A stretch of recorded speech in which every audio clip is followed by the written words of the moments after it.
Hello welcome everyone, आप सभी का हमारे यूट्यूब चैनल सिविल जंक्शन पर स्वागत है।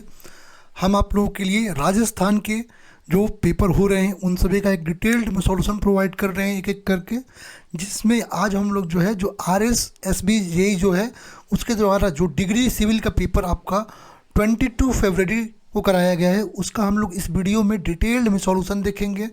एक एक क्वेश्चन के पीछे क्या कॉन्सेप्ट है उसको देखेंगे, और दूसरी बात हम ये भी देखेंगे किस क्वेश्चन में आपको क्या गलतियां दे रखा है। तो सारी चीज़ों को इसमें हम लोग देखेंगे, जिससे आप लोग एरर लिस्ट भी मार्क कर सकते हैं। बाकी जो स्टूडेंट RSM SSB के आगे आने वाले जिस भी एग्ज़ाम की प्रिपरेशन कर रहे होंगे उनके लिए ये हमारी जो बुक है सिविल की गोली की, जो कि राजस्थान की गोली के नेम से आती है आपकी, बहुत ही आप लोगों के लिए हेल्पफुल बुक है, जिसमें 100+ आपके सॉल्व पेपर्स हैं जो कि आपको subject wise chapter wise format में डिटेल्ड सॉल्यूशन के साथ मिलेंगे। जो स्टूडेंट इस बुक को परचेस कर चुके होंगे उनको बेनिफिट है कि वो हमारा जो अभी वीडियो जिस पेपर का बना रहे हैं उसका डिटेल्ड सॉल्यूशन मिल जाएगा, PDF मिल जाएगी, जिसको डाउनलोड कर लेंगे, डाउनलोड करके प्रिंट निकाल सकते हैं, तो ये बेनिफिट होगा। ठीक है, बाकी ये हमारी राजस्थान की पॉकेट GK मार्केट में आ चुकी है, बहुत अच्छी बुक है आपके रिवीजन के लिए, शॉर्ट में सारी चीज़ें बहुत अच्छे तरीके से दे रखी है, तो आप लोग इसे ही परचेस कर सकते हैं। अब चलते हैं अपने पेपर के सॉल्यूशन पे। पहला हमारा क्वेश्चन क्या कह रहा है, कह रहा है starting from the first principles the expression for discharge of a liquid Q through a venturimeter is given bye. कह रहा है कि आपका जो है जो फर्स्ट प्रिंसिपल है आपका जो है, ठीक है, उसमें एक्सप्रेशन जो आता है उससे कह रहा है जो डिस्चार्ज है लिक्विड का वेंचुरीमीटर के थ्रू, ठीक है, वो आपको क्या आएगा। ठीक है, यहाँ पर दे रखा है कि आपका क्यू डिस्चार्ज जो मीटर क्यूब पर सेकेंड में, कि आपका डिस्चार्ज कोफिशिएंट है, C आपका कांस्टेंट ऑफ वेंचुरीमीटर है, और H की यदि हम बात करते हैं तो H आपका जो है हेड है वेंचुरीमीटर का। ठीक है, चलिए इसको हम लोग देखते हैं। अब वेंचुरीमीटर की यदि मैं बात करूं, क्या होता है वेंचुरीमीटर। वेंचुरीमीटर आपका एक ऐसा डिवाइस है जो कि किसी भी फ्लूइड के, ठीक है, किसी भी लिक्विड के जो है उसको रेट ऑफ फ्लो, यदि पाइप से फ्लो कर रहा है तो उसके रेट ऑफ फ्लो को मेजर करने का काम करता है।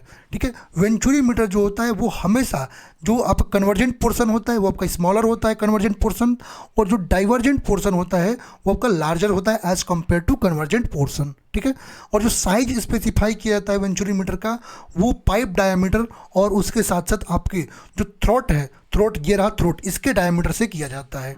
ठीक है, और ये आपका यदि हम बात करते हैं वेंचुरीमीटर जो फ्लो रेट मेजर करता है फ्लूइड का, वो आपके बर्नौलीज प्रिंसिपल और कॉन्टिन्यूटी इक्वेशन पर काम करता है। ठीक है, तो ये रहा हमारा जो है वेंचुरीमीटर। अब यदि हम स्ट्रीम फ्लो की बात करते हैं दो पॉइंट्स के बीच, ये हमारा इनलेट है और ये हमारा थ्रोट है। ठीक है, हॉरिजॉन्टल वेंचुरीमीटर में तो आपका क्या हो जाएगा, P1 plus half rho V square, ये आपका कॉन्टिन्यूटी इक्वेशन से आता है। ठीक है, P1 plus half rho V square V1 square equal to P2 plus half rho V square, ठीक है, 2।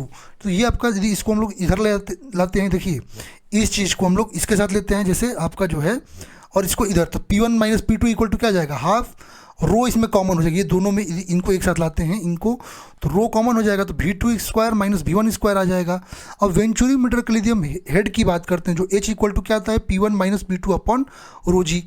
ठीक है, इसका मतलब जो हमारा V2 square minus V1 square हो जाएगा, ये क्या हो जाएगा 2GH हो जाएगा। ठीक है, क्या हो जाएगा 2GH हो जाएगा। अब कॉन्टिन्यूटी इक्वेशन अप्लाई करेंगे तो A1 equal to A1 V1 equal to क्या होता है A2 V2, ये आपका कॉन्टिन्यूटी इक्वेशन है। ठीक है, अब इसको बर्नौली इक्वेशन जो यहाँ पर आया था उसमें रख दीजिए, तो रखेंगे तो आपका जो V2 इक्वल टू क्या हो जाएगा, C अंडर 2GH आता है, वहाँ बर्नौली इक्वेशन से वेलोसिटी आती है। अब इसमें रखेंगे तो आपका डिस्चार्ज जो निकल कर रहेगा KCH पे पावर 1/2। तो डिस्चार्ज का आप लोग याद रखिएगा, बहुत अच्छा यूनिक क्वेश्चन ये आपको पूछ रखा है, तो ऑप्शन बी इसमें करेक्ट हो जाएगा। चलते हैं नेक्स्ट क्वेश्चन पे। नेक्स्ट क्वेश्चन कर आपको what is the head loss in pipe due to friction over the length 30 kilometre if the diameter of pipe is 80 centimetre and velocity of flow is 30 centimetre per second, take friction factor 0.032। अब क्या क्या दे रखा है इसमें, आपका length दे रखा है, L कितना दे रखा है आपका 30 किलोमीटर। ठीक है, 30 किलोमीटर, इसको चेंज कर लीजिए तो क्या हो जाएगा आपका, यह हो जाएगा 30,000 मीटर। ओके, चेंज कर लीजिए। और क्या दे रखा है आपका, डायमीटर दे रखा है कितना 80 सेंटीमीटर डायमीटर दे रखा है, तो D इक्वल टू क्या हो जाएगा आपका 80 सेंटीमीटर, मीन्स यदि हम मीटर में चेंज करते हैं इसको तो कितना हो जाएगा 0.80 मीटर। ठीक है, और क्या दे रखा है आपका, वेलोसिटी दे रखा है, वेलोसिटी कितना दे रखा है आपका 30 सेंटीमीटर पर सेकेंड। इसको भी चेंज कर लेंगे तो आ जाएगा क्या आपका, इसको चेंज करेंगे तो 0.30 सेंटीमीटर मीटर पर सेकेंड हो जाएगा। इतना आपका मीटर पर सेकेंड, ठीक है, मीटर पर सेकेंड चेंज कर लिए इसको भी, ठीक है। अब यहाँ पर देखिए फ्रिक्शन फैक्टर भी आपको दे रखा है, एफ दे रखा है कितना आपको 0.032 दे रखा है। आपको पता है डार्सी-वेसबैक इक्वेशन जब हम लेते हैं तो क्या आता है आपका, जो हेड लॉस आता है एच एफ जो आता है वो आता है क्या, F L V square upon 2GD। बस वैल्यू को पुटअप कीजिए, 0.032 इंटू 30,000 इंटू आपका कितना रखा है आपका 0. ठीक है, वेलोसिटी कितना रखा है 0.30 का स्क्वायर अपॉन 2 इंटू 9.81, कुछ नहीं रखा 9.81 वैल्यू ले सकते हैं, इंटू आपका 0.8, ठीक है 0.80। इसको सॉल्व जब करेंगे तो आएगा 5.50 मीटर, ठीक है 5.50 मीटर आएगा। ऑप्शन नंबर डी यहाँ पर करेक्ट हो जाएगा। नेक्स्ट क्वेश्चन हमारा कह रहा है the bulk modulus of fluid is given bye 25 GPa, what is the compressibility of the fluid. आपको एक चीज़ पता है, जो कॉम्प्रेसिबिलिटी होता है वो क्या होता है, रेसिप्रोकल ऑफ बल्क मॉडुलस, ठीक है, इसका रेसिप्रोकल होता है, मतलब जो बीटा होता है, बीटा इक्वल टू 1/k, ठीक है, बीटा इक्वल टू 1/k। तो यहाँ से रख दीजिए वैल्यू 1 बाई कितना दे रखा है आपको 25 GPa, चेंज कर ली 25 इंटू पास्कल में दे रखा वैल्यू ना, 25 इंटू 10⁹ पास्कल, ठीक है, इतना पास्कल हो जाएगा, ठीक है। इसको सॉल्व कीजिए, पर पास्कल हो जाएगा, तो इसको जब सॉल्व करेंगे तो आएगा आपका 4 इंटू 10⁻11 पर पास्कल। सही ऑप्शन क्या मिल गया, ऑप्शन नंबर आपका ए मिल गया। नेक्स्ट क्वेश्चन कह रहा है hydraulic jump is expected when slope of A channel. कह रहा है हाइड्रोलिक जंप जो आता है वो किस चैनल के स्लोप के लिए आता है, changes from steeper to steeper, steeper से स्टीपर चेंज हो जाए, okay. Changes from mild to steep, mild से स्टीप चेंज होने पे, कहा changes from mild to milder, mild से माइल्डर में, या changes from steep to mild, ठीक है। अच्छा, यदि हम बात करते हैं जब भी हमारा कोई फ्लो कंडीशन चेंज होता है, मतलब सुपर क्रिटिकल, ठीक है, आपका कोई फ्लो कंडीशन सुपर क्रिटिकल से सब क्रिटिकल में यदि चेंज होता है तो वहाँ पर जो रिजल्ट हमको देखने को मिलता है क्या, कि वहाँ पर जो वाटर होता है ना, वहाँ पर अब्रप्ट राइज होता है, बहुत तेज़ी से राइज होता है, और वहाँ पर टर्बुलेंट जो है वो आपको फ्लो देखने को मिलता है। तो वहाँ पर जो जंप क्रिएट होता है वही हमारा हाइड्रोलिक जंप या स्टैंडिंग वेव कहलाता है। अब हाइड्रोलिक जंप जो है तब होता है जब आपका फ्लो आपका जो है वो क्या हो रहा है, देखिए स्टीप से माइल्ड की ओर जा रहा है, कहाँ से, स्टीप टू माइल्ड चेंज कर रहा है, ठीक है, स्टीप टू माइल्ड। तो ऑप्शन नंबर डी यहाँ पर करेक्ट हो जाएगा। अब हमारा नेक्स्ट क्वेश्चन क्या कह रहा है, कह रहे विच of the following is the assumption for Bernoulli equation. कह रहे इनमें से कौन सा बर्नौली जो आपका इक्वेशन है उसके लिए एजम्पशन है। Fluid is incompressible, fluid is ideal plastic, flow is unsteady, flow is rotational.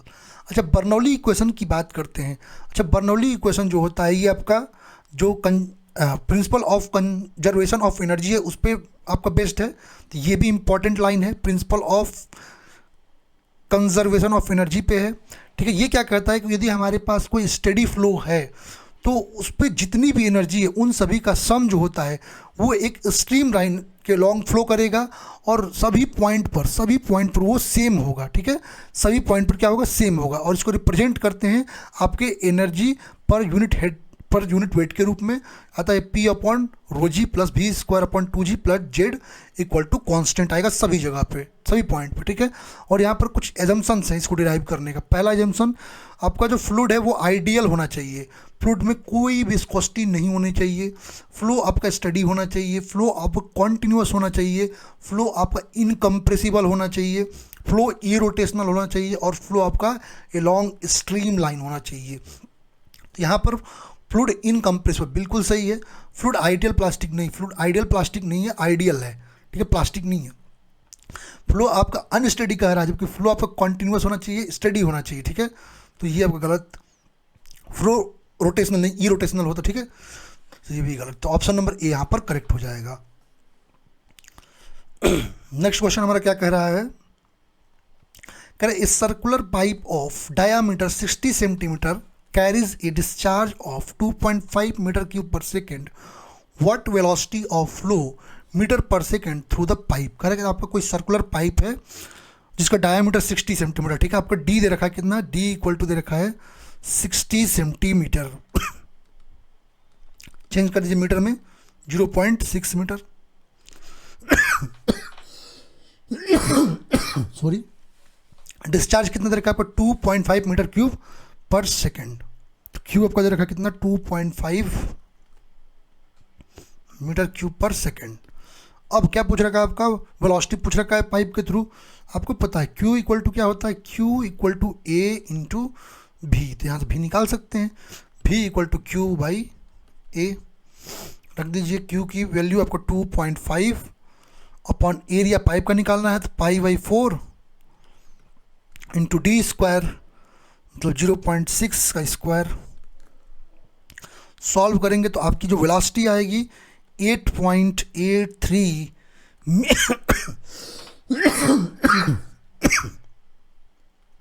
Metre per second, तो आपका बी ऑप्शन करेक्ट हो जाएगा।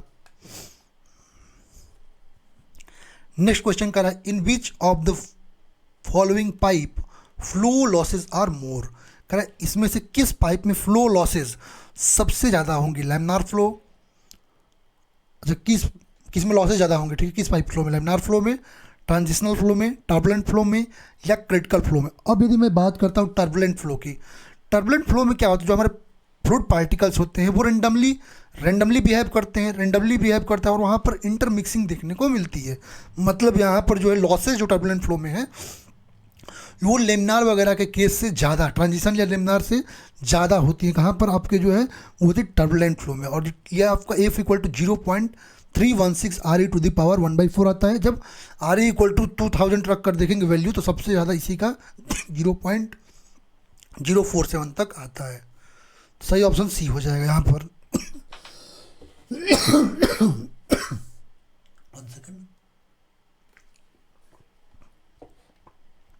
नेक्स्ट हमारा क्वेश्चन नंबर 8 कह रहा है a wooden box of rectangular section 1.25 metre wide, 2 metre deep, 4 metre long floats horizontally in sea water if the specific gravity of wood is 0.64 and for sea water 1.025 then the position of center of buoyancy given by, यहाँ पर centre of buoyancy का position आपको बताना है, ठीक है। यहाँ पर बॉक्स के डायमेंशंस दे रखे हैं ना, स्पेसिफिक ग्रेविटी वगैरह दोनों का दे रखा है, ठीक है।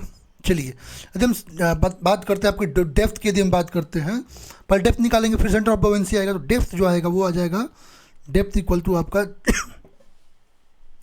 सबमर्ज डेप्थ की बात कर रहे हैं हमें, तो small D equal to total depth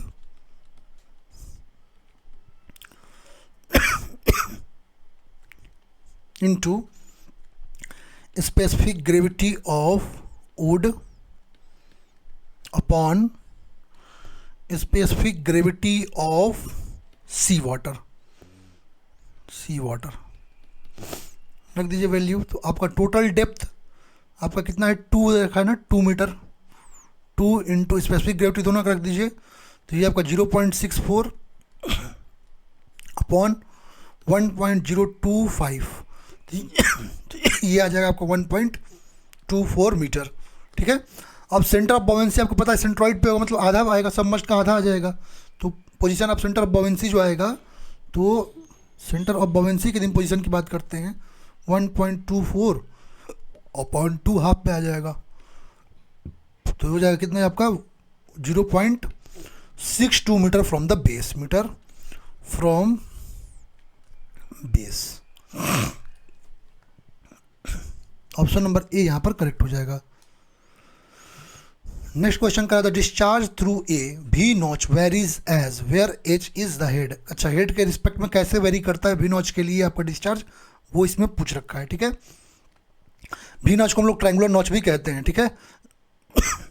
और यदि हम बात करते हैं जो ट्रायंगुलर नॉच के लिए डिस्चार्ज जो आता है Q equal to 8/15 CD tan θ/2 under root 2gh⁵/2, इसका मतलब Q प्रोपोर्शनल h⁵/2 हो जाएगा।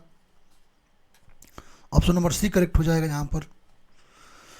नेक्स्ट क्वेश्चन कर रहा है विच of the following is the unit of kinematic viscosity का, यहाँ पर कौन सा काइनेमेटिक विस्कोसिटी का यहाँ पर जो है आपका यूनिट है, पॉइस, स्टोक, फैराडे या पास्कल।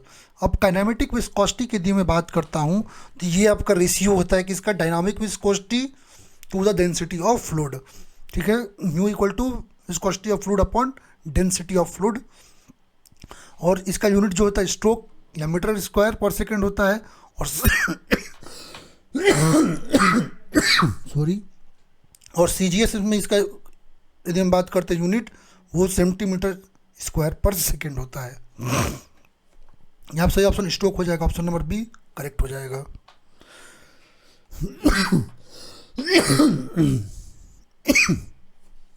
नेक्स्ट क्वेश्चन कह रहा है आपका at sharp horizontal curves on highways radius R the percentage reduction in gradient provided to compensate the loss of traction force due to curvature. कह रहा है कि आपका शार्प हॉरिजॉन्टल कर्व हाईवे जो है वहाँ का रेडियस आर दे रखा है, percentage reduction in gradient provide किया जाता है कंपनसेट करने के लिए ट्रैक्शन ड्यू टू कर्वेचर कितना प्रोवाइड किया जाता है, ठीक है।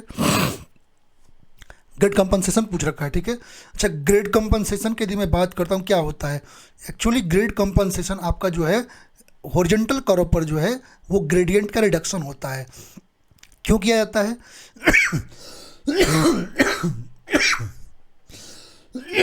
सॉरी, यहाँ पर यदि हम बात करते हैं जो हॉरिजॉन्टल कर्व पर जो हमारा ग्रेड कंपनसेशन दिया जाता है वो आपका जो एडिशनल ट्रैक्टिव फोर्स है उसको रेसिस्ट करने के लिए दिया जाता है, ठीक है, क्योंकि वहाँ पर जो एक्स्ट्रा ट्रैक्टिव फोर्स जो है वो ज़्यादा आता है, ठीक है।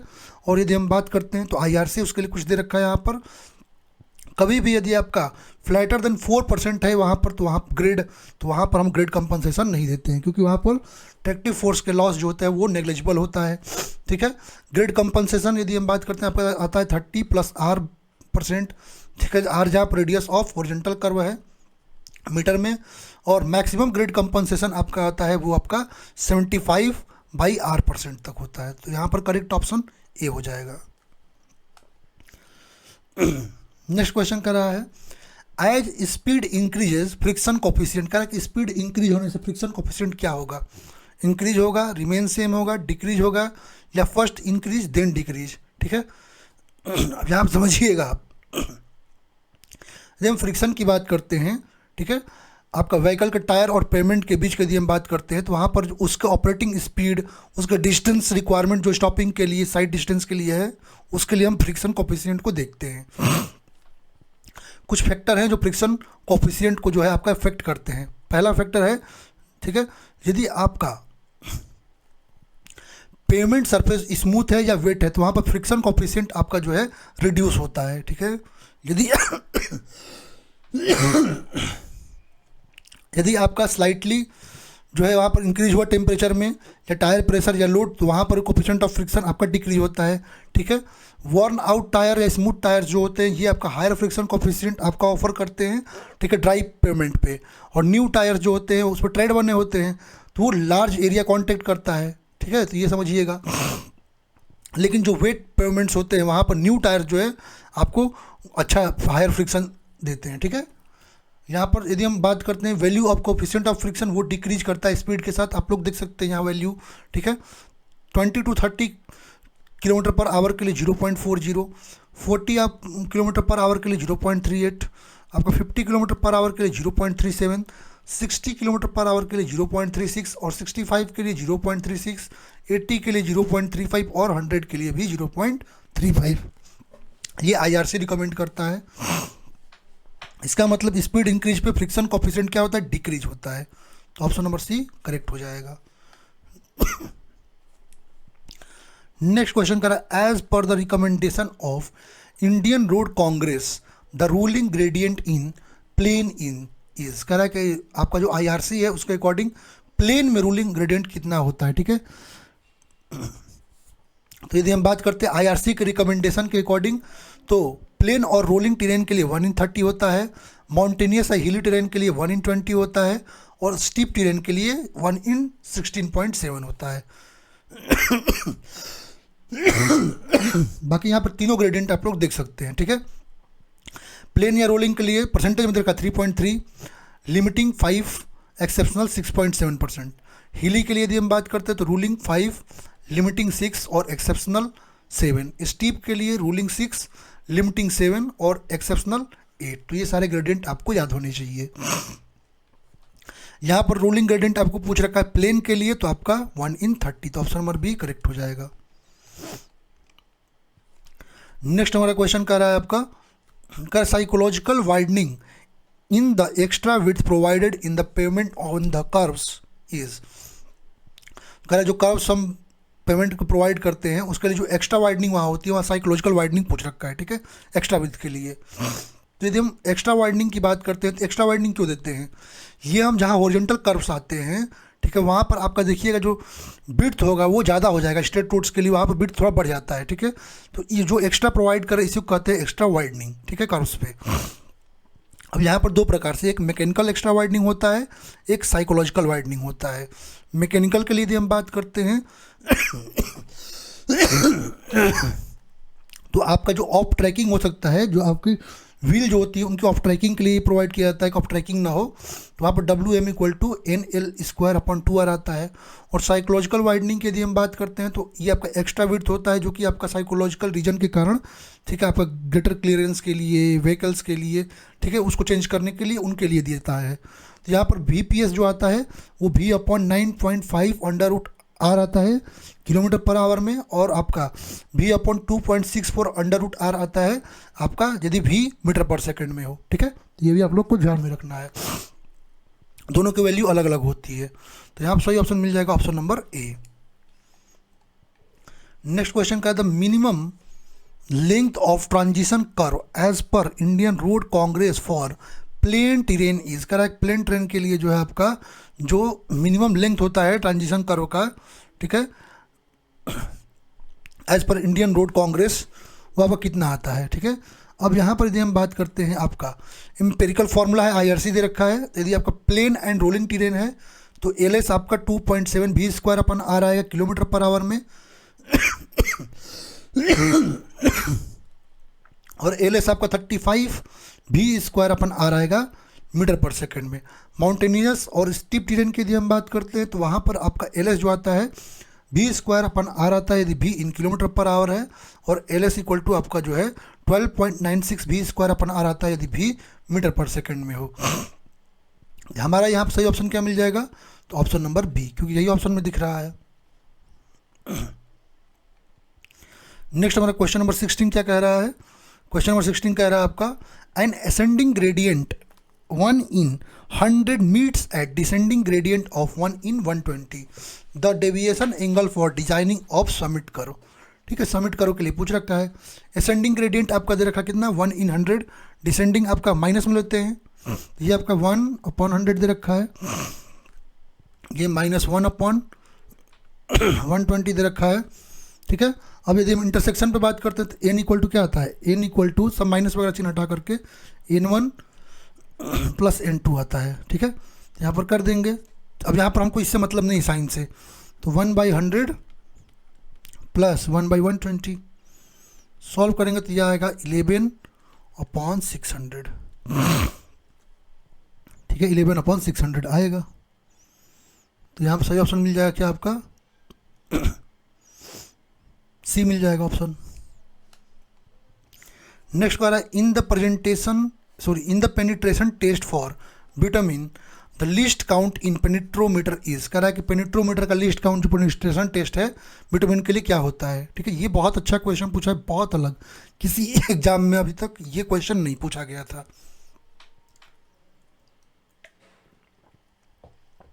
एक्चुअली जब हम पेनिट्रेशन टेस्ट करते हैं विटामिन का किस लिए करते हैं, विटामिन की हार्डनेस या सॉफ्टनेस जो है उसको फाइंड करने के लिए करते हैं, ठीक है।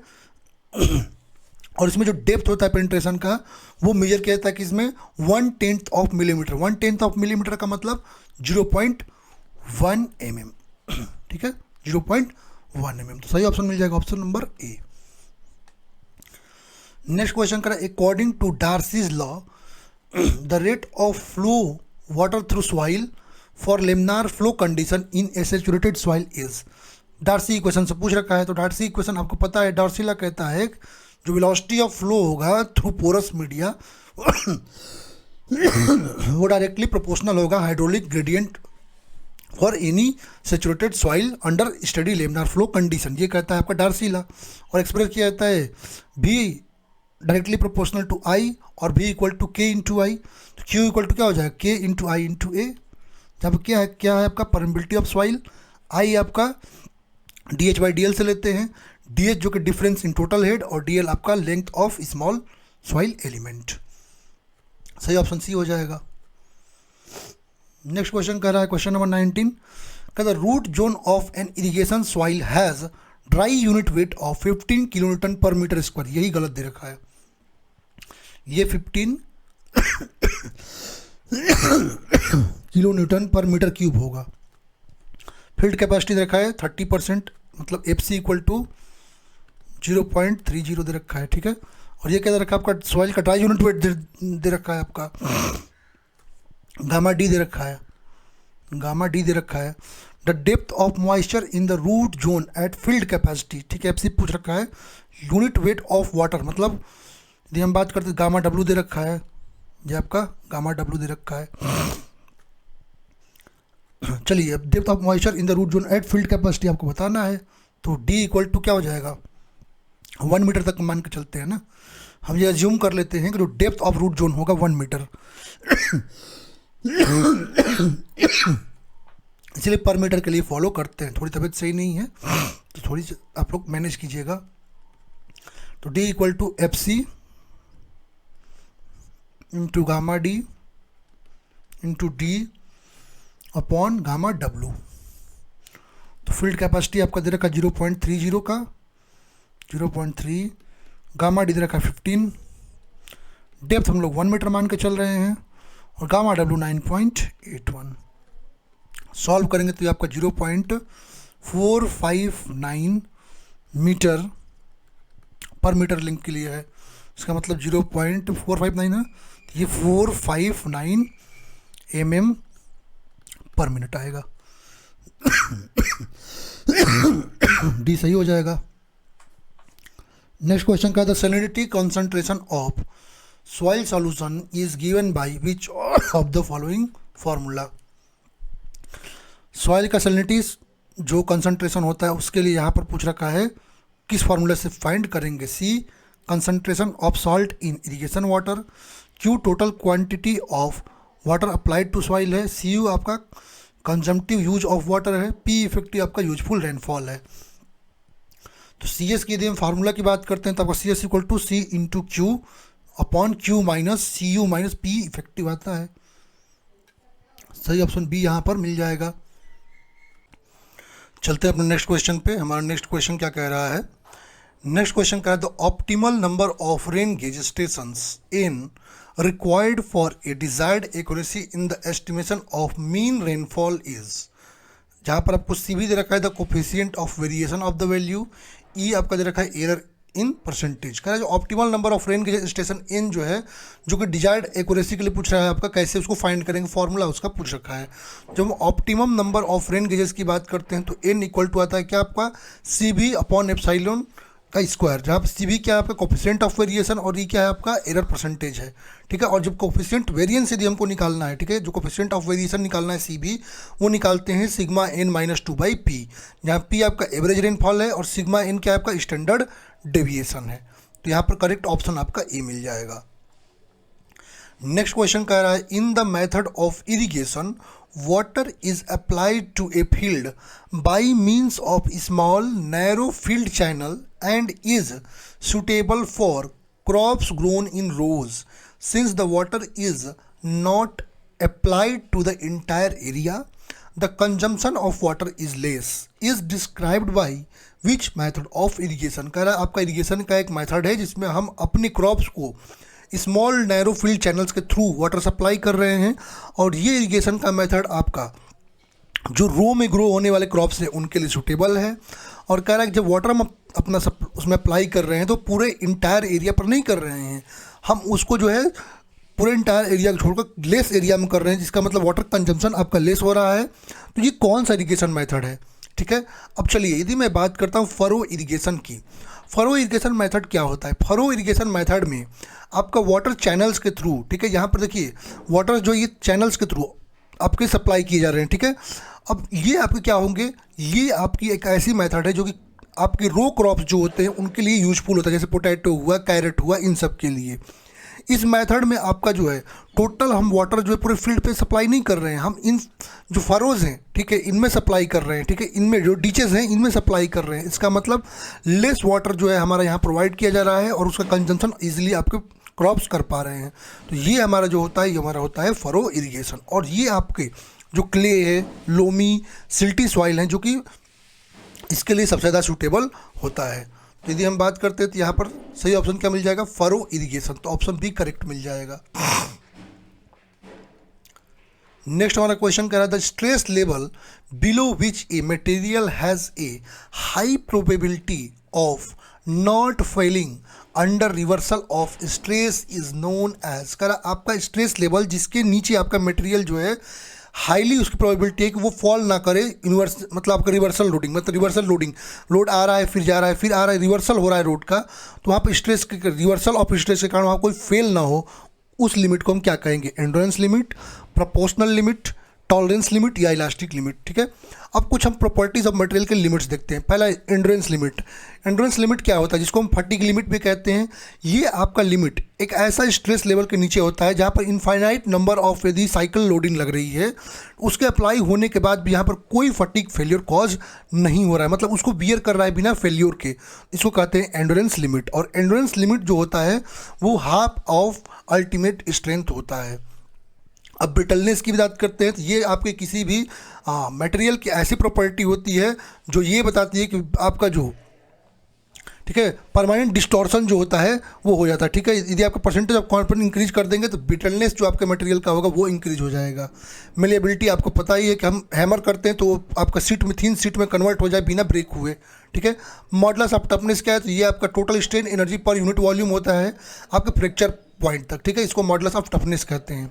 स्टिफनेस आपको पता ही है, स्टिफनेस आपका जो है मटेरियल का डिफॉर्मेशन का अगेंस्ट, जब हम कोई लोड लगा रहे हैं तो उसका अगेंस्ट जो आपका रेजिस्टेंस अप्लाई कर रहा है वो आपका स्टिफनेस होता है। तो आपका यदि हम रिवर्सल ऑफ स्ट्रेसेस हो रहे हैं बट हाई प्रोबेबिलिटी है कि आपका मटेरियल फेल नहीं हो रहा है उस स्ट्रेस लेवल के नीचे, उसको हम कहते हैं एंड्योरेंस लिमिट। तो ऑप्शन ए यहाँ पर करेक्ट हो जाएगा। नेक्स्ट हमारा क्वेश्चन करा है, in terms of bulk modulus K and modulus of rigidity G the Poisson's ratio can be expressed as. आपका कह रहा है कि टर्म आपका बल्क मॉडुलस के दे रखा है, मॉडुलस ऑफ रिजिडिटी आपका जी दे रखा है, तो पॉइजन रेशियो कह रहा है आपका क्या आएगा, ठीक है। अब यहाँ पर कुछ इलास्टिक मॉडुलस के कुछ यहाँ पर रिलेशन है उसको बता रहा हूँ, जैसे E = 2G 1 + μ, E = 9 kg/3k + g, E = 3k 1 - 2 μ, μ = 3k - 2g/6k + 2g। ये आपको याद रहने चाहिए, इस पर क्वेश्चन पूछे जा रहे हैं।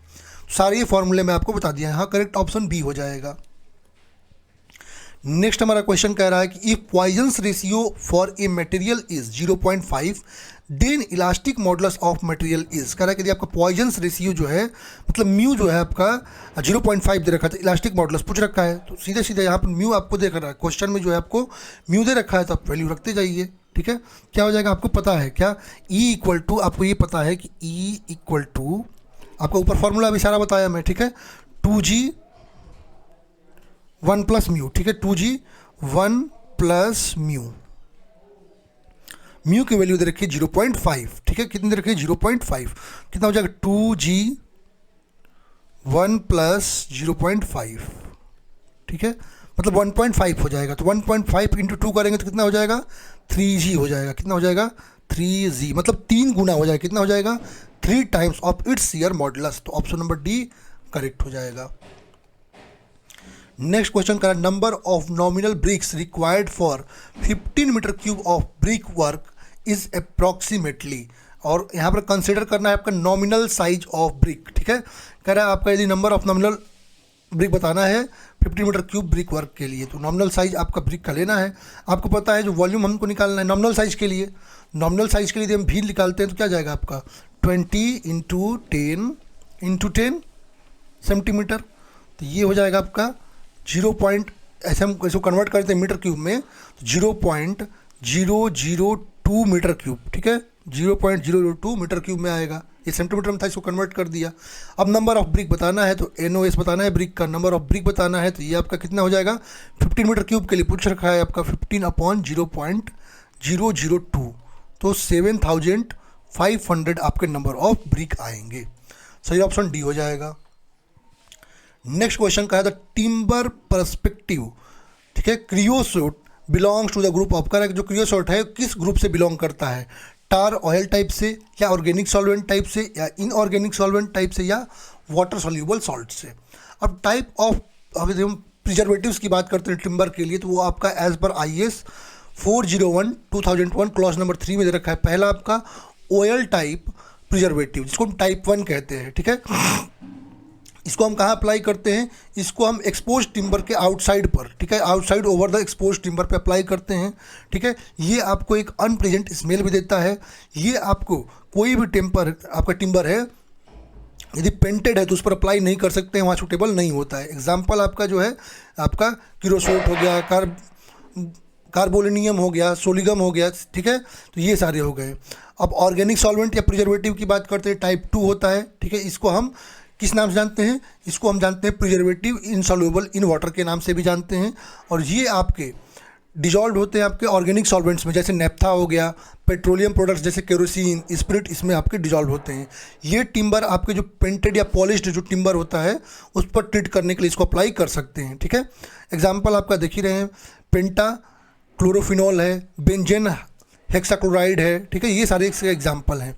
इसी तरह आपका तीसरा वाटर सॉल्यूबल प्रिजर्वेटिव की यदि हम बात करते हैं, जिसको हम टाइप 3 कहते हैं, ठीक है, ये आपका ऑर्डरलेस आपका ऑर्गेनिक या इनऑर्गेनिक सॉल्ट्स होता है, जो कि आपका हम इनसाइड द लोकेशन इसको अप्लाई कर सकते हैं, आउटसाइड अप्लाई नहीं करते हैं। तो ये सारी चीज़ें आपको बता दिया। तो यदि हम क्रियोसोट की बात करते हैं, तो ये आपका क्या हो गया, आपका ऑयल टाइप प्रिजर्वेटिव हो गया। क्या हो गया, ऑयल टाइप। तो यहाँ पर टार ऑयल टाइप्स में आ जाएगा, option A correct. Next question आपका कह रहा है the optimistic time, most likely time and pessimistic time estimates for an activity are 5, 10 and 21 days respectively. What are the expected time and standard deviation. तो इसका मतलब आपका जो है ऑप्टिमिस्टिक टाइम मतलब T नॉट दे रखा है ना, T नॉट कितना दे रखा है आपका 5 दे रखा है, ठीक है। और आपका पेसिमिस्टिक टाइम दे रखा है ना आपका TP दे रखा है, TP दे रखा है कितना, TP इक्वल टू दे रखा है 21। और आपका जो क्या दे रखा है आपका मोस्ट लाइकली टाइम भी दे रखा है, मोस्ट लाइकली टाइम TM भी दे रखा है आपका, TM दे रखा है 10 डेज, ठीक है। अब एक्सपेक्टेड टाइम की यदि हम बात करते हैं TE की, तो TE जो आती है आपकी वो आती है T not plus 4TM plus TP by 6। इसको सॉल्व कर देते हैं, पूरी वैल्यू रख के 5 प्लस 4 इंटू 10 प्लस 21 बाई 6। तो ये सॉल्व करेंगे तो आपका आएगा 11, ठीक है। 2 ऑप्शन में अभी 11 है, तो आपको नेक्स्ट चीज़ भी निकालनी पड़ेगी, स्टैंडर्ड डेविएशन। तो सिग्मा जो आता है स्टैंडर्ड डेविएशन वो क्या आता है आपका TP minus T not by 6। Value put up कीजिए 21 माइनस 5/6, सॉल्व करेंगे तो 2.67 आएगा, मतलब 11 एंड 2.67। तो ऑप्शन ए यहाँ पर करेक्ट हो जाएगा। नेक्स्ट क्वेश्चन का है the probability distribution take to represent completion time in PERT analysis. इसका जो प्रोबेबिलिटी डिस्ट्रीब्यूशन है वो आपका पर्ट में जो है किसको रिप्रेजेंट करता है। अब ये बहुत ही ट्रिकी क्वेश्चन है आपका, नॉर्मल डिस्ट्रीब्यूशन, बेटा डिस्ट्रीब्यूशन, लॉग नॉर्मल डिस्ट्रीब्यूशन या गामा डिस्ट्रीब्यूशन। अब यदि हम पर्ट की बात करते हैं तो ये आइडेंटिकली आपके क्रिटिकल पार्ट मेथड टेक्निक के ही होता है। इसमें बस हम एक्टिविटी ड्यूरेशन जो होता है उसके रेंज को जो है वो हम स्टैटिकली क्या करते हैं, डिस्ट्रीब्यूट कर देते हैं, उसको स्टैटिकल डिस्ट्रीब्यूशन को फॉलो करता है, ठीक है। अब यहाँ पर सबसे इंपॉर्टेंट चीज़ याद रखिएगा, पर्ट में जो बेटा डिस्ट्रीब्यूशन होता है ये मॉडल टाइम जो इंडिविजुअल एक्टिविटी के लिए रिक्वायर्ड होती है उसको बताता है, जबकि नॉर्मल डिस्ट्रीब्यूशन टाइम जो है ये आपका ओवरऑल प्रोजेक्ट कंप्लीशन टाइम को बताता है। ये बिल्कुल ध्यान रखिएगा। अब कुछ डिफरेंस देख लीजिए। CPM की यदि हम बात करते हैं तो ये आपका कुछ सर्टन एक्टिविटीज़ किसी प्रोजेक्ट में है उसको आपको जो है मैनेज करने के लिए यूज करते हैं, जबकि PERT की यदि हम बात करते हैं तो पूरी अनसर्टेन टाइम जो आपका प्रोजेक्ट के लिए है, एक्टिविटीज़ के लिए, ठीक है, उनको भी मेजर करता है। ये आपका एक्टिविटी जो होता है, ये आपका यदि सीपीएम की बात करते हैं तो ये आपका एक्टिविटी ओरिएंटेड टेक्निक है, और पल्ट आपका इवेंट ओरिएंटेड टेक्निक है। ये आपका डिटर्मिनिस्टिक मॉडल है, इसका प्रोबेबिलिस्टिक मॉडल है।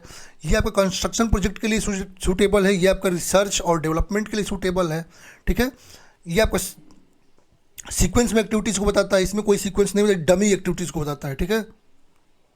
इसमें कोई इसमें डमी एक्टिविटी यूज नहीं करते हैं। ये आपका जो कास्ट ऑप्टिमाइजेशन है उस पर फोकस्ड है। ये आपका टाइम कंट्रोल पे फोकस है, ठीक है।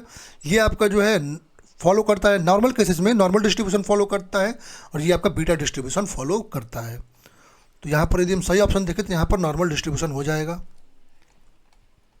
नेक्स्ट क्वेश्चन कह रहा है आपका, ए simply supported pre stress concrete beam is 25 meter span. The initial stress is 1000 MPa. The slip in the jack during tensioning is 2 mm. If ES equal to 200 GPa, the loss of pre-stress due to increased slip. अब आपको पता है loss due to increased slip की यदि हम बात करते हैं, ठीक है, loss due to encourage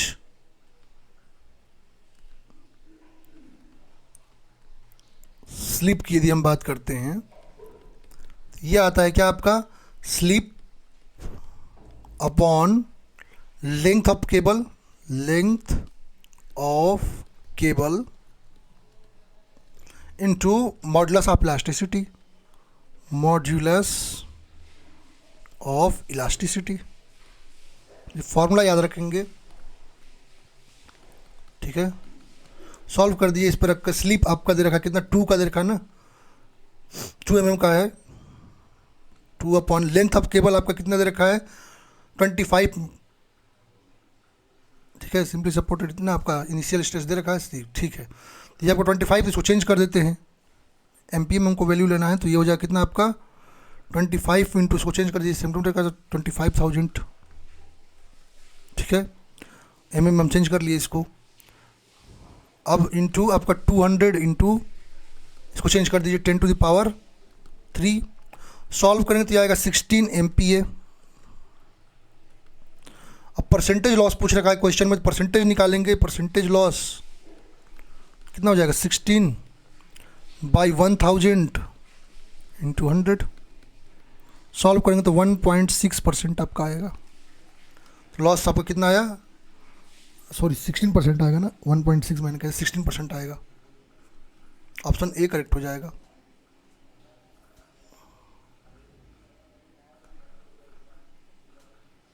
one 1.6 आ रहा है ना, कुछ ऑप्शन में गलती है क्या इसमें, एक सेकंड, इसमें कुछ गलत है, एक बार चेक करके इसको बताऊंगा आपको। कितना 1000 दे रखा है इनिशियल का, ठीक है। नेक्स्ट क्वेश्चन चलते हैं, कह रहा है the slenderness ratio of lacing bar should not exceed. कह रहा है कि लेसिंग बार के लिए आपका जो सिलेंडरनेस रेशियो है वो आपका एक्सीड नहीं करना चाहिए कितने से। अब यदि हम सिलेंडरनेस रेशियो की बात करते हैं, ठीक है, तो आपका जो सिलेंडरनेस रेशियो होता है आपका लेसिंग बार के लिए वो आपका 145 से एक्सीड नहीं करना चाहिए।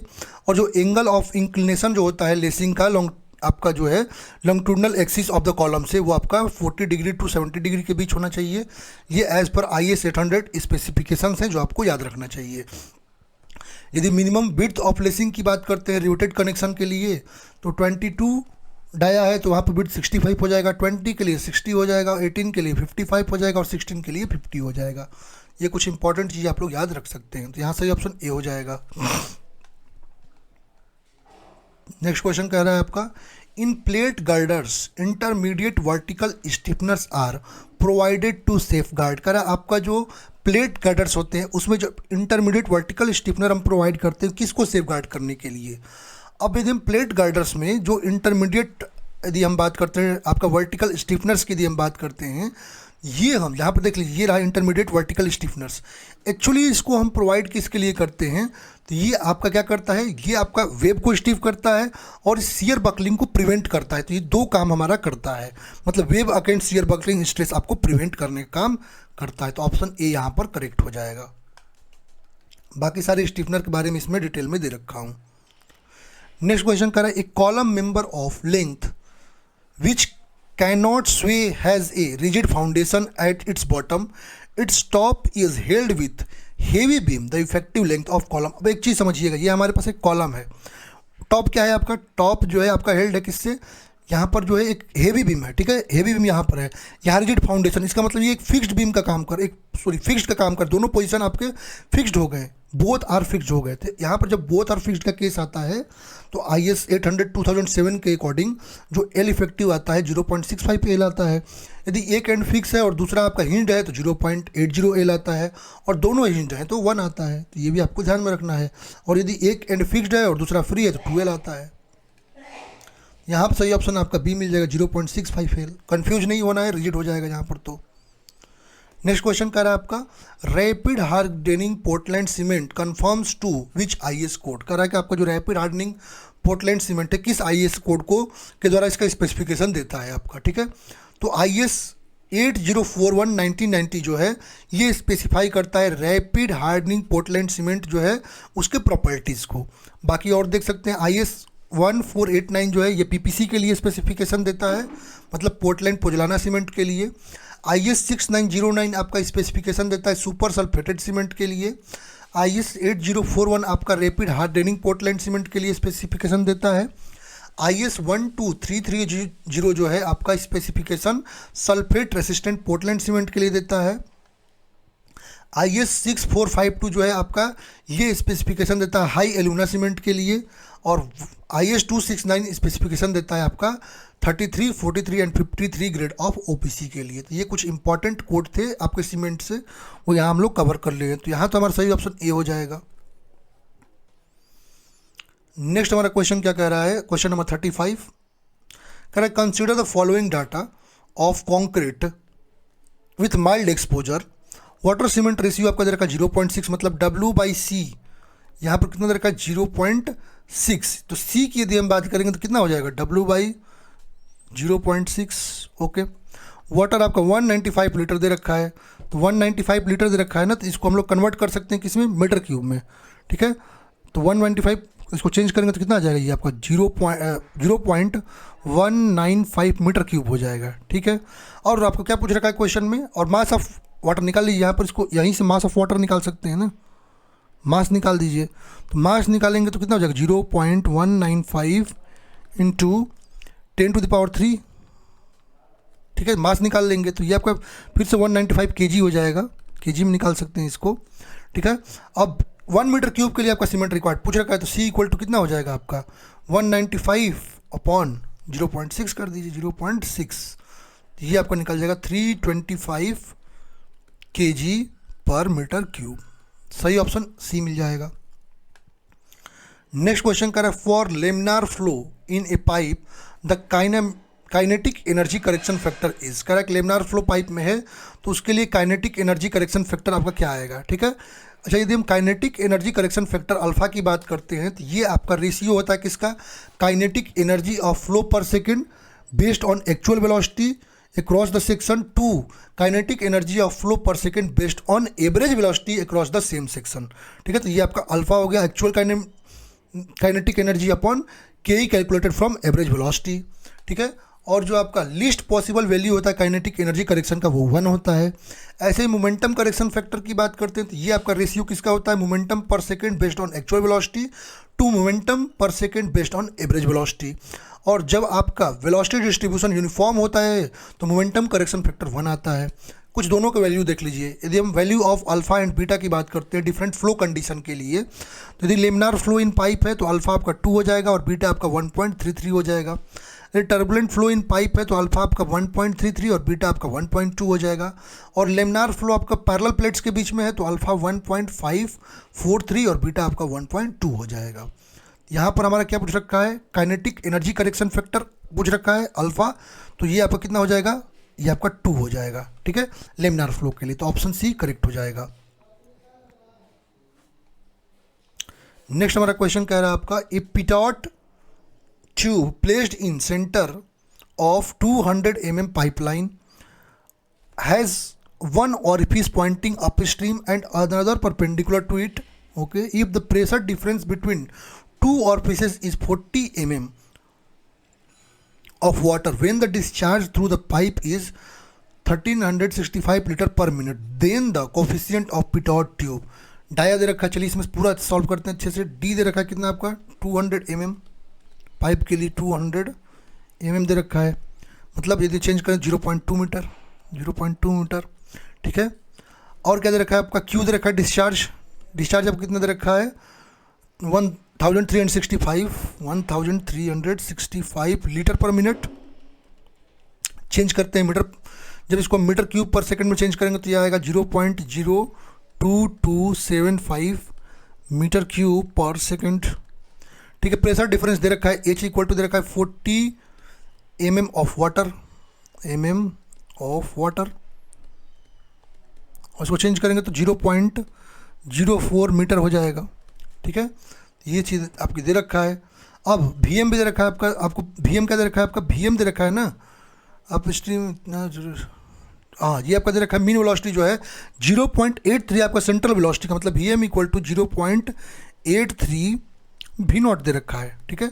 आपको एक चीज़ पता है, जब सेंट्रल वेलोसिटी की बात करते हैं तो वी नॉट की यदि हम बात करते हैं क्या निकलता है आपका √2gh, तो इसको निकाल सकते हैं √2 इंटू 9.81 इंटू 0.04। इसको सॉल्व करेंगे तो ये आपका आएगा 0.886 मीटर पर सेकेंड, ठीक है। और मीन वेलोसिटी निकाल दीजिए तो वी एम 0.83 है ना वी एम, तो वी एम निकाल दीजिए 0.83 इंटू 0.886, ठीक है। तो यह आ जाएगा आपका 0.735 मीटर पर सेकेंड। अब यहाँ पर क्यू थ्योरेटिकल निकाल देते हैं, तो क्यू थ्योरेटिकल की यदि हम बात करते हैं तो क्यू थ्योरेटिकल आपका आ जाएगा क्या, ए इंटू वी एम निकाल सकते हैं π/4 इंटू 0.2 का π/4d² इंटू 0.735, तो ये निकल जाएगा आपका कितना, यह आएगा 0.0236 मीटर क्यूब पर सेकेंड। अब कोफिशिएंट क्यू सी निकाल दीजिए, सी क्या हो जाएगा, Q upon Q theoretical, Q upon Q theoretical निकाल दीजिए। क्यू आपका 0.0275 अपॉन 0.0236, इसको सॉल्व करेंगे तो 0.964 आएगा, तो आपका सही ऑप्शन करीब करीब डी हो जाएगा। नेक्स्ट क्वेश्चन कर रहा है आपका, in any map graphical scale as well as RF should be shown since paper may shrink and actual length may be more that what is shown in such case। कह रहा है कि आपका एक मैप है, ग्राफिकल मैप है, वहाँ पर स्केल में भी दे रखा है और आपका RF में भी दे रखा है। कह रहा है पेपर श्रिंक कर रहा है तो एक्चुअल लेंथ जो आएगा वो आपका मोर देन शोन हो जा रहा है, ये केस क्या बताएगा, ठीक है। अब यदि हम बात करते हैं, अब हमारे पास कोई मैप है, ठीक है, वो क्या होता है आपका मतलब टेम्परेचर वगैरह का वो श्रिंक हो सकता है, ठीक है, पेपर कॉन्ट्रैक्शन का श्रिंक हो सकता है, तो आपका जो जब श्रिंक हो जाएगा तो जो मेजर्ड लेंथ होगा मैप का वो शॉर्टर देन आपका एक्चुअल फील्ड लेंथ हो जाएगा। तो वहाँ पर हम इसको एलिमिनेट करने के लिए, इसको रिड्यूस करने के लिए, करेक्ट ग्राउंड डिस्टेंस के लिए हम श्रिंकेज फैक्टर अप्लाई करते हैं, और श्रिंकेज फैक्टर आपका रेशियो होता है किसका, actual field length to the calculated length of map. सही ऑप्शन हो जाएगा आपका option number D, shrinkage factor equal to measured length on field upon calculated length. Next question करा आपका, if the back side reading point A is greater than the fore side reading at point B, then कह रहे यदि आपका back side reading point A पर वो greater than है fore side reading at point B, तब क्या होगा, आपका बी हायर देन ए होगा, या हाइट ऑफ इंस्ट्रूमेंट जो है वो आपका हायर होगा, ठीक है। अब कह रहे हैं कि instrument position required is to know which point is higher, okay, A is higher than B. अच्छा चलिए एक बार बैक साइड क्या होता है, बैक साइड एक्चुअली आपका जब सर्वेयर जो होता है, जब लेवलिंग इंस्ट्रूमेंट को सेटअप कर लेता है, आपका लेवल्ड कर लेता है, तो आपका जो पहला रीडिंग, जो फर्स्ट स्टाफ रीडिंग होता है उसको हम बैक साइड कहते हैं, ठीक है। और जनरली जो बैक साइड होता है ये आपका कहाँ पर लेते हैं, तो नॉन आरएल पर लेते हैं, ठीक है। इसको कहाँ पर लेते हैं, नॉन आरएल पर लेते हैं, या आपका कोई बेंच मार्क है या चेंज पॉइंट है वहाँ पर लेते हैं। फोर साइड आपका लास्ट रीडिंग होता है आपका before changing the instrument, instrument को अदर पोजीशन के लिए चेंज करने से पहले जो लास्ट रीडिंग लेते हैं वो हमारा फोर साइट होता है, ठीक है। और इंटरमीडिएट साइट जो है आपका फोर साइट और बैक साइट के बीच जो हम रीडिंग होती है उसको हम कहते हैं इंटरमीडिएट साइट, ठीक है।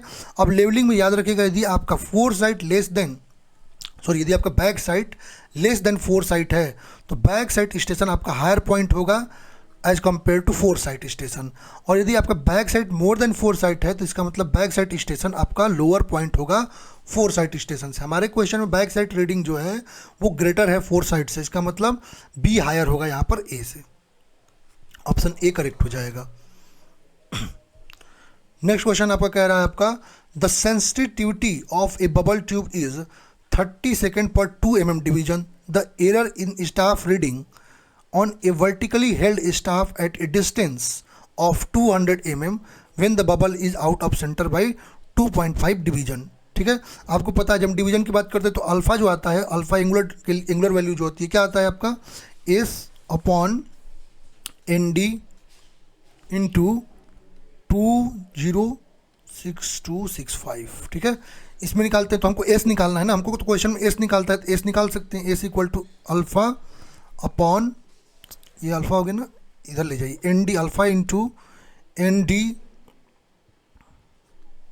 Alpha into N D upon 206,265। अब वैल्यू रख दीजिए, अल्फा की value 2.5 into 200 metre into 30 second upon 206,265। इसको सॉल्व करेंगे तो आपका आएगा 0.073 मीटर, सही ऑप्शन सी मिल जाएगा। नेक्स्ट क्वेश्चन कर रहा है a line A B between the stations A and B was measured as 348.23 metre using a 20 metre tape, too short by 0.05 metre, the correct length A B is. तो correct length पूछ रखा है आपको formula पता है क्या, आपका होता है L equal to L dash into L dash upon L, ठीक है। जहाँ ये क्या है, एल डैश आपका जो है मेजर्ड लेंथ ऑफ लाइन है, ठीक है, आपका एल डैश की मेजर्ड लेंथ ऑफ लाइन है, एल आपका जो है ट्रू लेंथ ऑफ लाइन है, ठीक है। इस तरह कैपिटल एल डैश की यदि हम बात करते हैं इनकरेक्ट लेंथ ऑफ चेन है, और कैपिटल एल यदि हम बात करते हैं ट्रू लेंथ है। अब वैल्यू को पुटअप कीजिए तो एल निकाल सकते हैं, कितना देर का है आपका L dash 348.23 into capital L dash कितना दे रखा है आपका 9, अच्छा 0.05 कम है ना तो 19.95 हो जाएगा, इसको कर दीजिए 19.95 और ये आपका 20 मीटर चेन है, ठीक है। इसको सॉल्व करेंगे तो वैल्यू आएगा 347.409, सही ऑप्शन क्या मिल जाएगा आपका, ऑप्शन नंबर 3। नेक्स्ट क्वेश्चन कर आपका curvature correction if the sight distance is more, the curvature correction is required because vertical line at the point is not right angle to horizontal line from instrument point, the correction is equal to. Actually correction जो है curvature correction के लिए आपका formula पूछ रखा है, D दे रखा है डिस्टेंस मेजर, आर आपका रेडियस ऑफ अर्थ दे रखा है, ठीक है। जब हम कर्वेचर करेक्शन की बात करते हैं तो ये क्या होता है, हमेशा आपका निगेटिव होता है, आपका स्टाफ रीडिंग इंक्रीज करता है कर्वेचर के कारण। सी सी इक्वल टू आता है -d² अपॉन 2r, या इसको -0.0785 d² से भी करते हैं।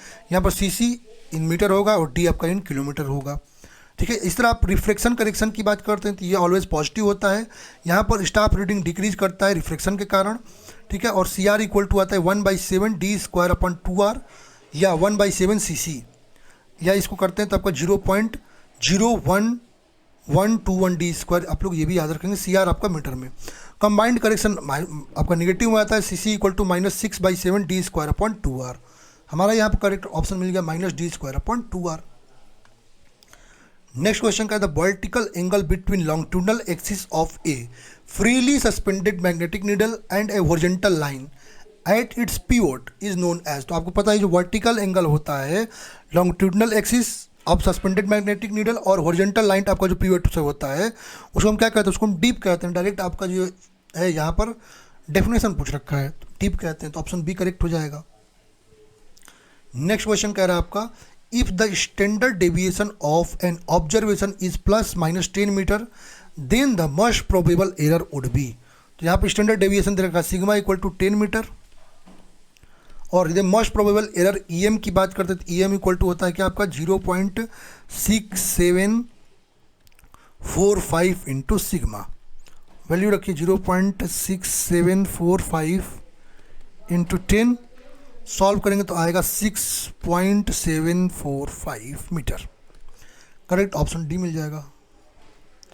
नेक्स्ट क्वेश्चन चलते हैं। कह रहा है in which aspect of agriculture GIS is use for. कह रहा है एग्रीकल्चर के किस एस्पेक्ट में GIS का यूज करते हैं, फर्टिलाइजर एस्टीमेट के लिए, पेस्टिसाइड डिटेक्शन के लिए, स्पीड एनालिसिस के लिए, या सॉइल एनालिसिस के लिए।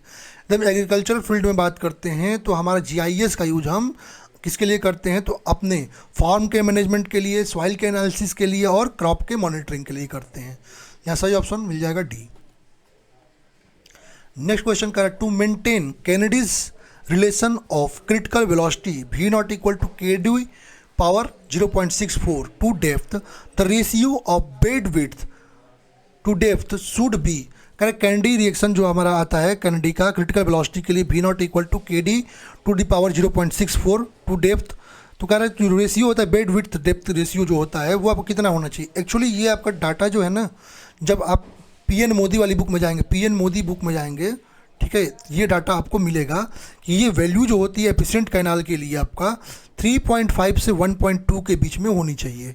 ठीक है, यहाँ पर कोई अब क्वेश्चन में ऐसा दे नहीं रखा है कोई वैल्यू, तो हम मान लेते हैं कि आपका ऑप्शन बी आपका इस रेंज के अकॉर्डिंग आ जाएगा। बाकी देखते हैं बोर्ड क्या लेता है इसको, इस पर कन्फ्यूजन है इस क्वेश्चन पे।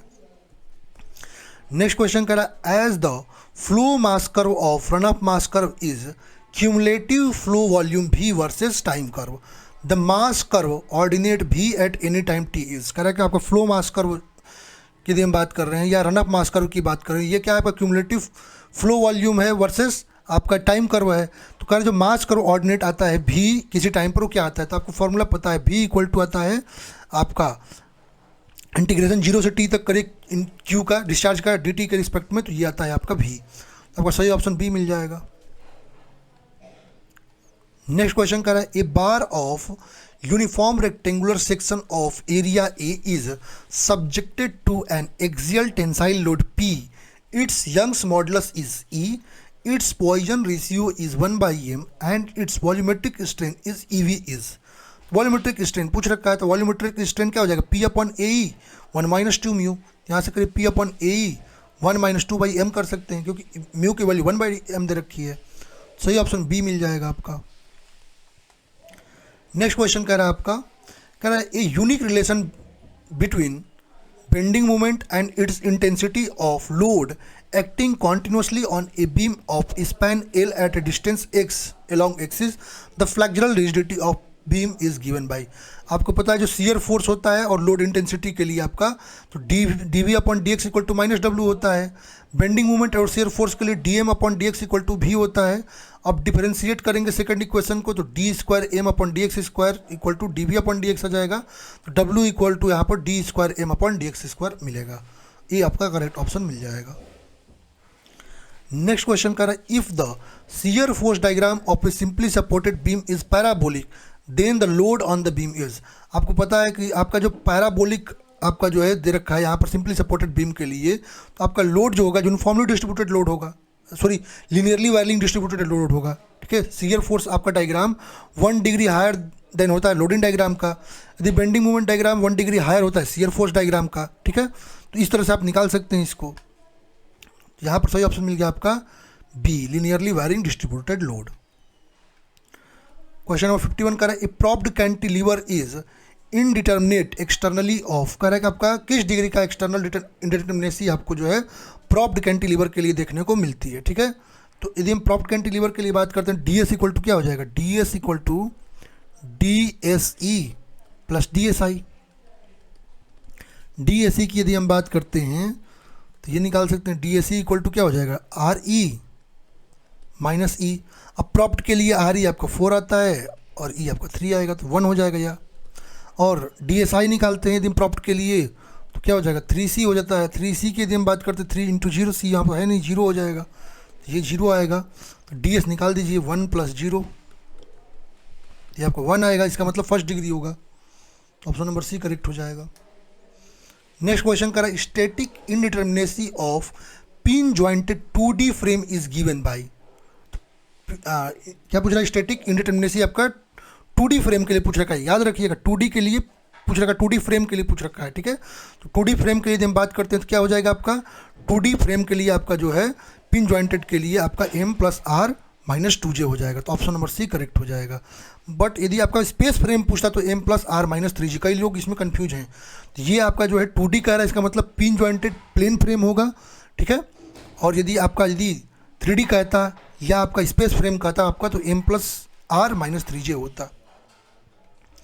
नेक्स्ट क्वेश्चन कह रहा है, a beam is hinged at A and fixed at B, a movement is applied at end A, what is the movement developed at end B।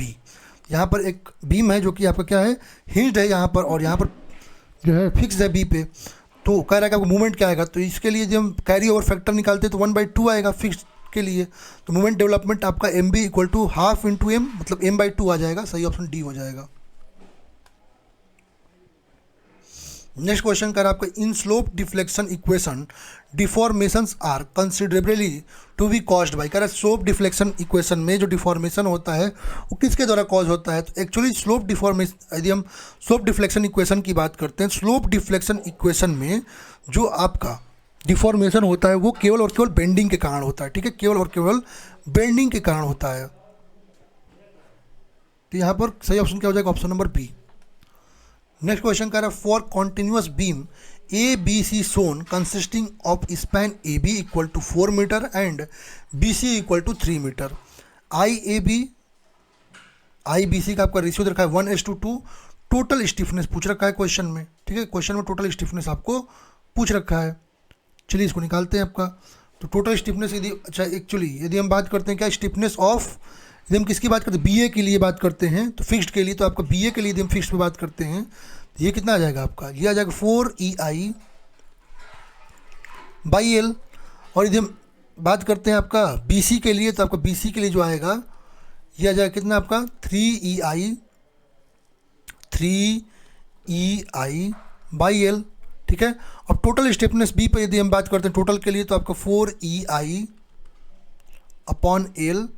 + 3EI/L value रख सकते हैं, यहाँ पर दोनों को वैल्यू दे रखा है। तो आपका 4EI, तो इसको सॉल्व करेंगे तो आपका आएगा 4EI/4 + 3EI/3, सॉल्व करेंगे तो 3EI आएगा, सही ऑप्शन डी मिल जाएगा। नेक्स्ट क्वेश्चन का है, the dry density of a soil is 1.5 gram per cc if the saturation water content was 50%, then its saturated density and submerge density would be. तो यदि ड्राई डेंसिटी आपका दे रखा है 1.5, चलिए, और आपका वाटर कंटेंट दे रखा है, पर तो गामा डी निकालते हैं। गामा डी की यदि हम बात करते हैं क्या हो जाएगा, gamma sat upon 1 + water content, रखिए वैल्यू। तो ये आपको गामा डी दे रखा है 1.5 = gamma sat upon 1 + gamma W की वैल्यू 0.5। यहाँ सॉल्व करेंगे तो आपका गामा सेट जो आएगा ना वो 2.25 ग्राम पर cc आएगा।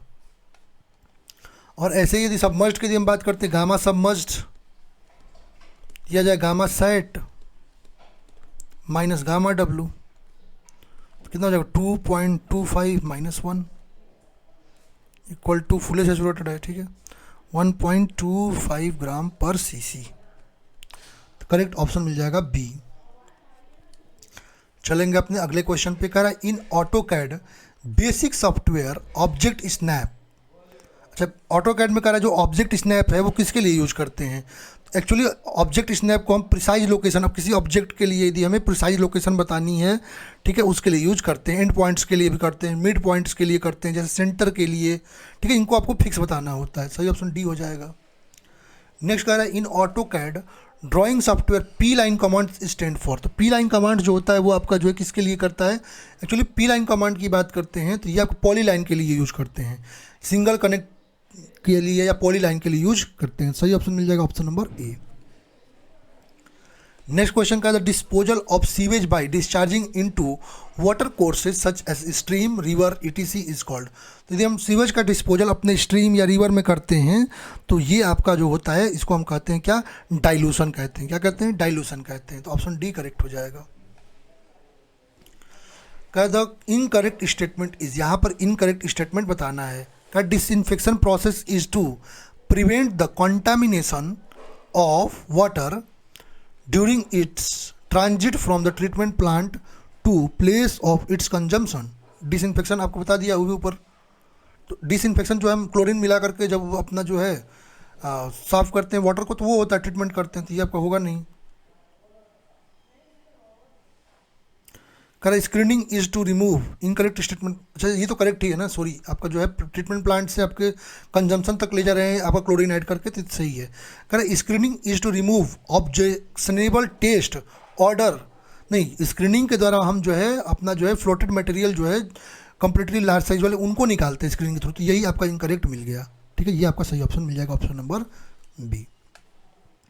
नेक्स्ट क्वेश्चन का है, the treatment process for surface water in which very fine suspended impurities and colloidal impurities that may have escaped and sedimentation tank is. तो कह रहा है कि आपका जो सरफेस वाटर में कह रहा है जो कि फाइन सस्पेंडेड इम्प्यूरिटीज और अब कोलाइडल इम्प्यूरिटीज जो होती है उनका ट्रीटमेंट प्रोसेस में हम जब निकालते हैं तो आपका क्या होता है, फिल्ट्रेशन होता है। ऑप्शन सी यहाँ करेक्ट हो जाएगा। नेक्स्ट क्वेश्चन कर आपका, the geometrical increase method for forecasting of population is.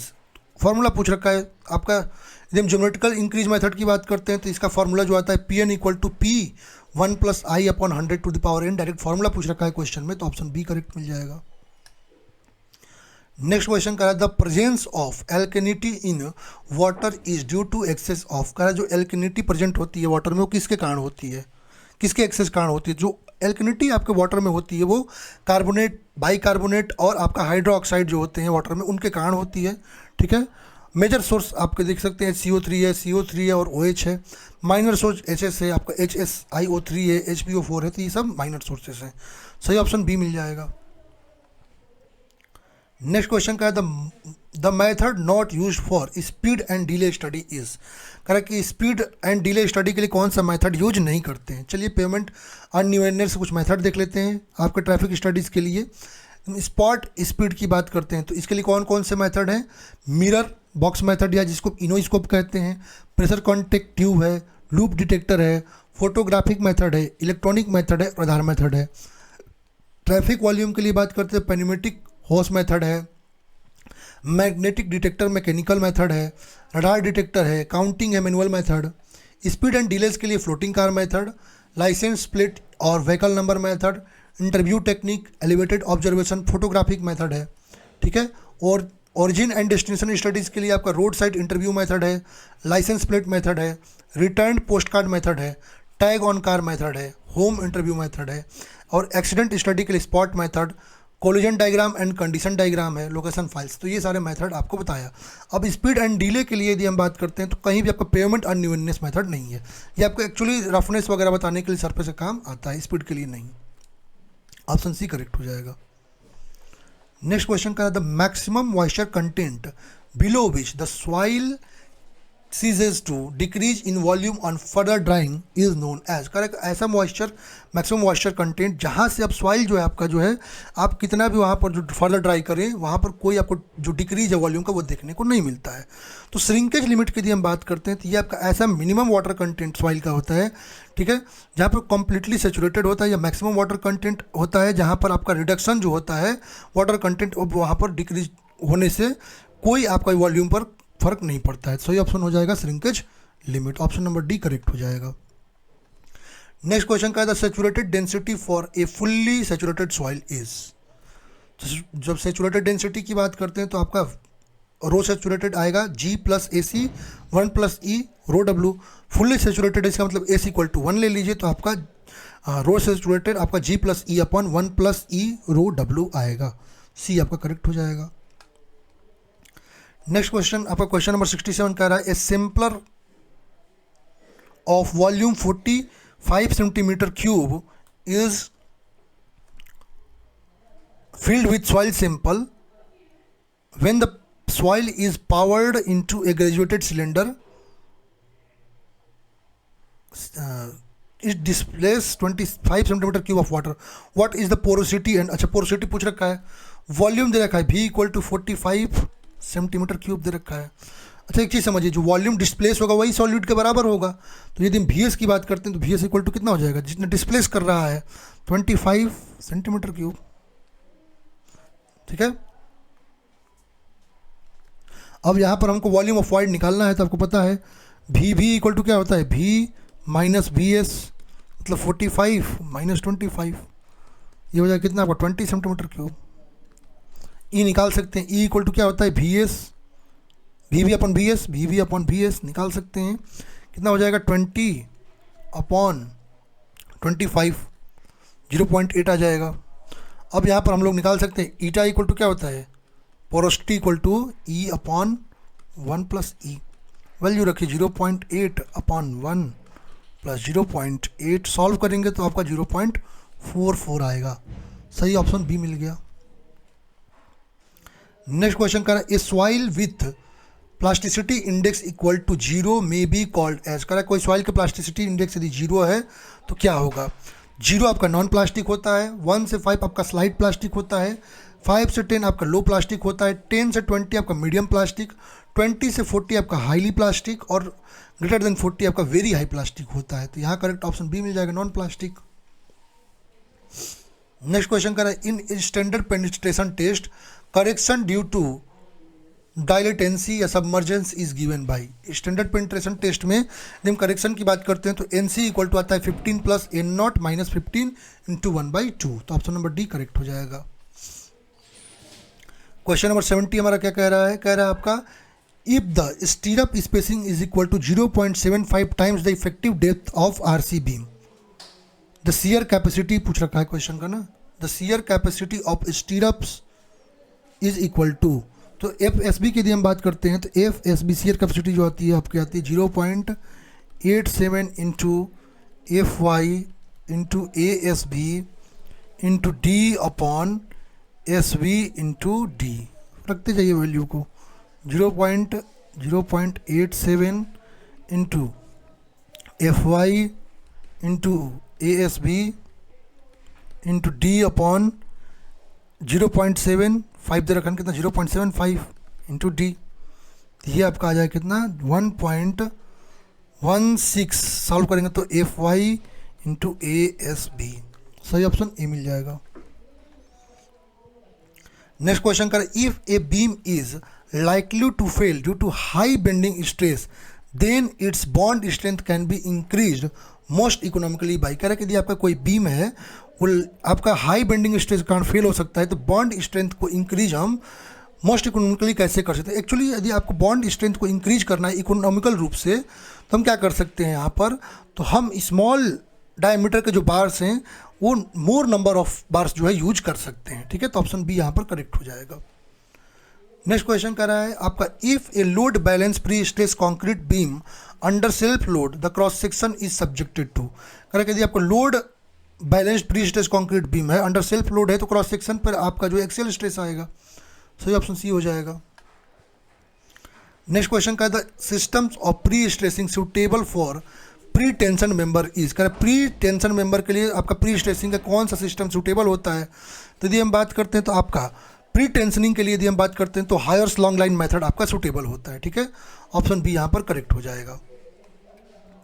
Next question कर रहा है आपका ए simply supported rectangular beam is uniformly loaded and is pre stress the tendon provided for pre stressing should be. कह रहा है कि आपका कोई सिंपली सपोर्टेड रेक्टेंगुलर बीम है जिस पर यूनिफॉर्मली डिस्ट्रीब्यूटेड लोड है और प्री स्ट्रेस है, तो टेंडन जो प्रोवाइड करेंगे वो क्या होगा.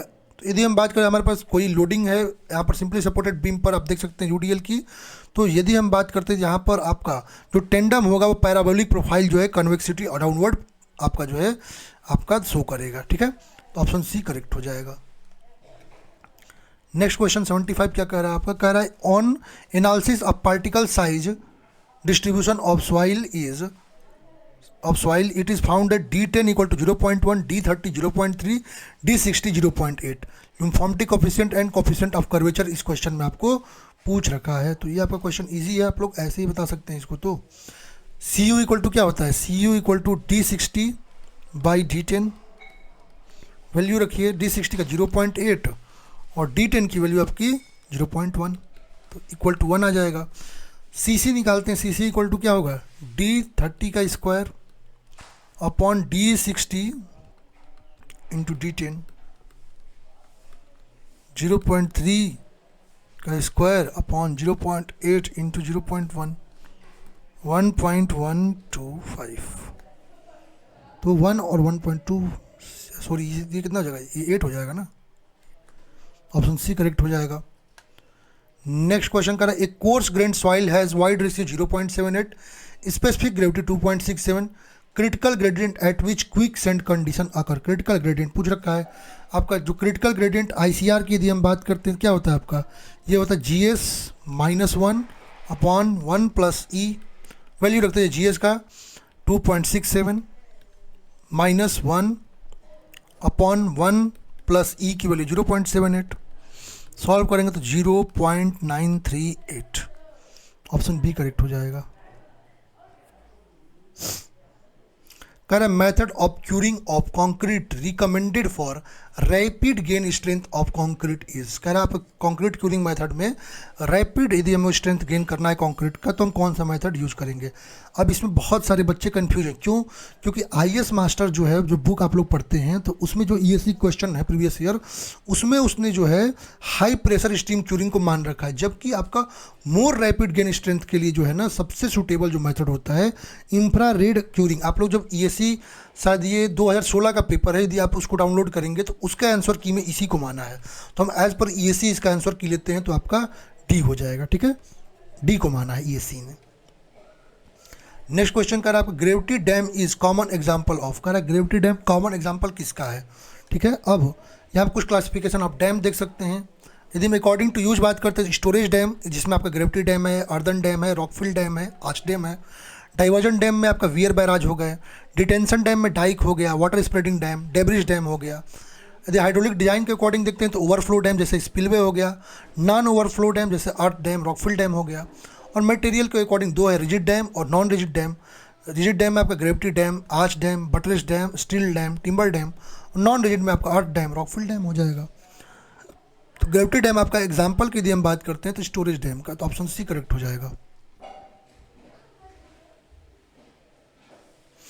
मो scale is use for stone to determine. Mohs scale यदि हम बात करते हैं तो इसका यूज हम अपने किसी स्टोन जो है, ठीक है, उसके हार्डनेस को चेक करने के लिए करते हैं। और उसका कुछ हार्डनेस नंबर दे रखा है, टॉक के लिए 1 दे रखा है, जिप्सम के लिए 2, कैल्साइट के लिए 3, फ्लोराइड के लिए 4, एपेटाइट के लिए 5, फेल्सफॉर के लिए 6, क्वार्ट्ज के लिए 7, टोपाज के लिए 8, कॉर्डनम के लिए 9 और डायमंड के लिए 10 दे रखा है। किसके लिए करते हैं, हार्डनेस के लिए, तो ऑप्शन बी यहाँ पर करेक्ट हो जाएगा। ठीक है, चलते हैं अपने लास्ट क्वेश्चन पर टेक्निकल में। कह रहा है for a simply supported slab of thickness 200 mm, effective depth 165 mm, clear span 4.0 metre, supported of 230 mm thick machinery wall. The slab is subjected to live load of 4 kN per meter square and surface finish of 1 kN per meter square। The nominal stress tau V, अच्छा tau भी पूछ रखा है। ठीक है, पहले तो ultimate load भी डब्ल्यू निकाल लेते हैं, डब्ल्यू यहाँ पर निकाल लेंगे सबको लेकर के, तो ये हो जाएगा कितना 1.5 टाइम्स लेते हैं इंटू 4 प्लस 25 FC के आपका ले लेते हैं 25 इंटू 1 ठीक है, इंटू कितना 0.230 अपॉन लेते हैं कितना आपका 2 + 1। ठीक है, ये पर ठीक है चेंज कर लिया। तो आपका यदि W की यदि हम बात करते हैं तो ये आपका आएगा WU आएगा, वो आपका आएगा कितना 13.6875 kN पर मीटर स्क्वायर।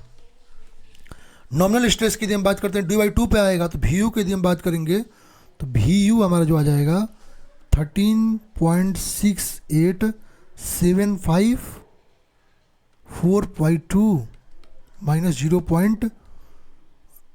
कितना हो जाएगा, उसका 6 है ना, तो 165 है, 0 पॉइंट आपका 165 हो जाएगा, ये आ जाएगा 25.116 kilo newton metre square. Tau V निकाल सकते हैं, tau V equal to V U upon B D, value रख देंगे आपका 2.116 इंटू 1000, चेंज कर लेते हैं आपका बी डी आपका 1000 इंटू 165, सॉल्व करेंगे तो ये आपका 0.152 एम पी आएगा, 152 एम पी ए। तो ऑप्शन नंबर ए करेक्ट मिल जाएगा। तो इस तरह से हमने अपने पूरे टेक्निकल क्वेश्चन जो कि आपके डिग्री की थी पेपर जो 22/2/2025 को हुआ था उसका डिटेल में सॉल्यूशन देख लिए हैं। तो आप लोग वीडियो को यदि आपके लिए हेल्पफुल रहे तो वीडियो को आप लोग शेयर कीजिएगा, ज़रूर से लाइक कीजिएगा, और कोई आपकी क्वायरी रहे तो आप लोग कमेंट बॉक्स में कमेंट कर सकते हैं। इसका PDF का लिंक मैं आपको डिस्क्रिप्शन बॉक्स में अवेलेबल करा दूंगा। Thank you everyone.